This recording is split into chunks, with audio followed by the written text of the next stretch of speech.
Hey guys, so this is my second video of the day, and so what I've decided is I'm going to start on the religions, like the different religions, basically just the ones that I follow, the ones that I know the most about. I'm going to be doing those videos, and I've got, I think, 4 or 5 of them. First one's Hinduism, the second one's Shinto, the third one is Haida Voodoo. I don't follow that one, but I have it in here. Then I have aesthetics, which is not really a religion, it's more of just a belief, but I have those ones in there. And then my last video will probably just be about paganism and Wicca, for example. But I've got them all in my little notebook, so forgive me because I'm going to be like looking at it a lot of the time. So yeah, so the first video today is going to be on Hinduism. The next video I'll probably do later because I don't feel like doing that today. But I only feel like doing one today. But yeah, I'm going to do as many as I possibly can and just try to get as many done as possible. Alright. First one's Hinduism I'm going to be doing today. So the first, I'm going to talk about the 4 basic tenets, which are Dharma, Samsara, Karma, and then Moksha. And so Dharma is the ethics and duties that you're supposed to be able to follow. I'm going to be explaining these kind of later. Dharma, or Samsara is rebirth, which is reincarnation. Karma is the right action, and then Moksha is the liberation from the cycle of Samsara, or rebirth. So Dharma are the laws of life, and there's 2 different laws that generally are followed, and it's the Grihastha Dharma. Not sure if I'm saying that right, but I'm trying to do my best to say it properly, which is domestic religion, and then Sannyasana Dharma, which is ascetic religion. And so those are just the 2. So I'm pretty sure ascetic, I'm not quite sure, but ascetic means, it means ascetic means like it really like focused on religion, so like that, and then domestic is just kind of basically basics, just this is how I live my life, blah blah blah kind of religion, right?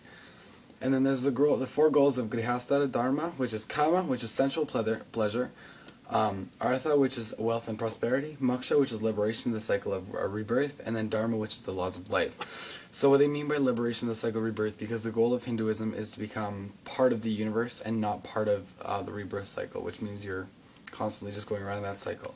And because what everybody who's generally practicing Hinduism are trying to get out of the cycle of samsara, which is the reincarnation cycle, because they want to just become part of the universe. And then Sannyasana Dharma recognizes moksha, and then moksha is the liberation cycle of rebirth, and I'm just going to be explaining this. There's 5 principles of Hinduism. The divine exists, one absolute Om. All humans are divine. The unity of existence through love, religious harmony, and the knowledge of the 3 Gs. Ganga, which is the sacred river. Gita, which is the sacred script. And Gayatri, which is the sacred mantra. Then there's also 10 disciplines, which is Satya, truth.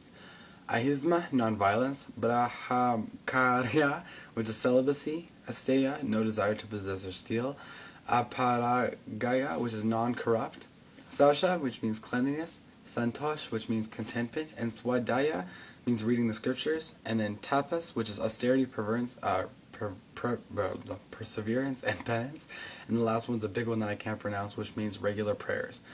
So those are just the things you should be doing, and the things that you should be basically trying to do every single day and following, which always lead, and all those things lead to moksha. The sacred texts are shastras, which there's 2 types of sacred writings, which is the sruti, and that's what's heard or listened to generally during ceremonies, and then smriti, which is what memorized, which is the text that you're supposed to know by heart. There are 2 parts of the Sruti, which is the Vedas, and the Upanishads. There are 4 Vedas, because the Vedas are the most important parts, which is the Rig Vedas, which is the royal knowledge, the Sama Vedas, which is the knowledge of the chants, and the Yarur Vedas, which is the knowledge of sacrificial rituals, and then Atharva Vedas, which is the knowledge of incarnation.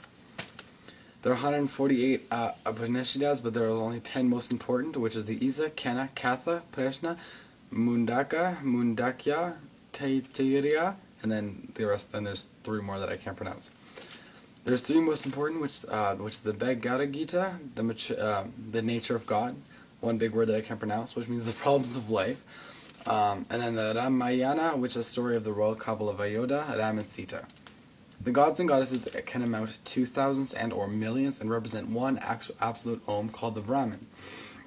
Most of the fundamental of the gods is the Trinity, so Brahman, Vishnu, and Shiva, and they are the creator, the preserver, and the destroyer, which, if you're thinking about it, sounds very familiar.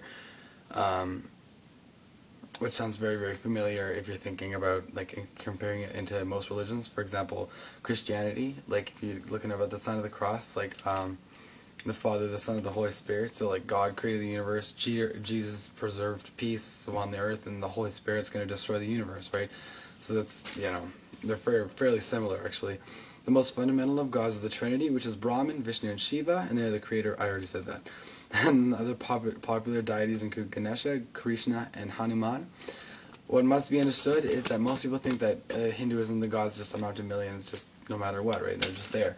But what actually is happening is like it's actually more Hinduism is actually closer to atheism, where it's talking about God doesn't exist, but God is existence. So without God, we wouldn't exist, right? But there's more truth into the meaning than we actually think. It actually doesn't mean that God created us, but it means more of that God is us and God is existence. And for some reason, I wrote down Kali the Dark Mother for some reason. I don't know. I just wrote it down just because it was there. Okay, and there's vehicles of the gods. If you've ever looked at a picture of Hinduism, a Hindu picture, a depiction of a god, they generally have, there's generally an animal sitting underneath the actual deity. So, for example, each deity has a vehicle, either animals or birds. So, for example, Shiva rides on a Nandi bull to represent the brute of blind power. So generally, the animal represents who they are and what they actually do and what part of the universe they actually are. Or Ganesha rides a mouse. And then Shiva's consort, Durga, or Kali, rides a lion. Then I do a little picture of Ganesha, just because I loved it. I don't know if you can see it very well, but I drew a picture. And then there's a couple symbols that are just really important through Hinduism. So, for example, there's the lotus. In Sanskrit, it's Padma and represents the beauty and non-attachment. Then there's the bindi, which is a dot on a woman's forehead to represent marriage of a woman.